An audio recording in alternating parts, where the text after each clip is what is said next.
அன்பு பெத்தேல் உறவுகளே, உங்கள் அனைவருக்கும் பெத்தேல் சின்னவன் ஆயிரம் குடும்ப சார்பாக அனைவருக்கும் கிறிஸ்துமஸ் புத்தாண்டு நாள் வாழ்த்துக்களை தெரிவித்துக் கொள்கிறோம். நன்றி, வணக்கம்.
கிறிஸ்துவுக்குள் அன்பானவர்களே, இந்த கிறிஸ்துமஸ் காலகட்டத்திலே நான் அதிகமாய் தியானித்த ஒரு வேத பகுதி லூக்கா 2வது அதிகாரத்திலே தேவதூதர்கள் கிறிஸ்துவின் பிறப்பை அறிவித்த அந்த பாடல் வரிகள் தான்.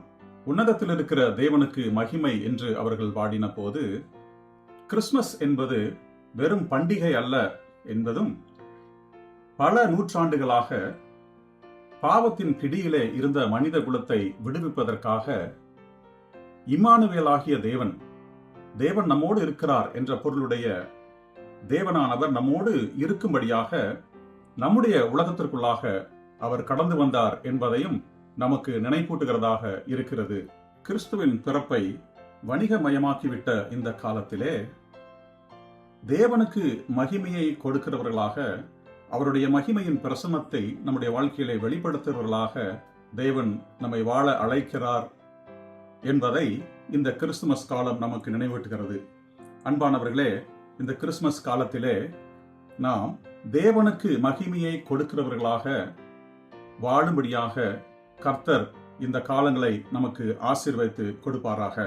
பூமியிலே அவர் பிரியப்படுகிற மனுஷர் மத்தியிலே சமாதானம் என்று சொல்லி அவர்கள் பாடினார்கள். உண்மையான கிறிஸ்துமஸ் என்பது ஆண்டவருடைய சமாதானம் நம்முடைய வாழ்க்கையிலே, நம்முடைய உள்ளங்களிலே ஆட்சி செய்வதாகும் என்று இந்த பாடல் வரிகள் நமக்கு உணர்த்துகின்றன. போரினாலும் வன்முறையாலும் பகைமையாலும் காயப்பட்டிருக்கிற இந்த உலகத்திலே கிறிஸ்துவின் சமாதானத்தை முதன்மைப்படுத்தவும் அறிவிக்கவும் நாம் இந்த கிறிஸ்துமஸ் காலங்களிலே அழைக்கப்பட்டிருக்கிறோம். இந்த கிறிஸ்துமஸ் காலத்திலே தேவனுடைய சமாதானம் நம் வாழ்விலே ஆட்சி செய்யவும், நமக்குள்ளாய் இருக்கிற அந்த சமாதானம் மற்றவர்களுக்கு நம் மூலமாய் சென்று சேரவும் கர்த்தர் நமக்கு இந்த காலங்களை ஆசீர்வதித்து கொடுப்பாராக. எனக்கு அன்பான பெத்தேல் சின்னவனாயிரம் குடும்பத்தில் உள்ள ஒவ்வொரு தனிப்பட்ட நபர்களுக்கும், சகோதர சகோதரிகளுக்கும், உங்கள் குடும்பத்தில் உள்ளவர்களுக்கும் என்னுடைய அன்பான கிறிஸ்துமஸ் வாழ்த்துதல்களை தெரிவித்துக் கொள்கிறேன். கர்த்தர் உங்களை ஆசீர்வதிப்பாராக. ஆமென்.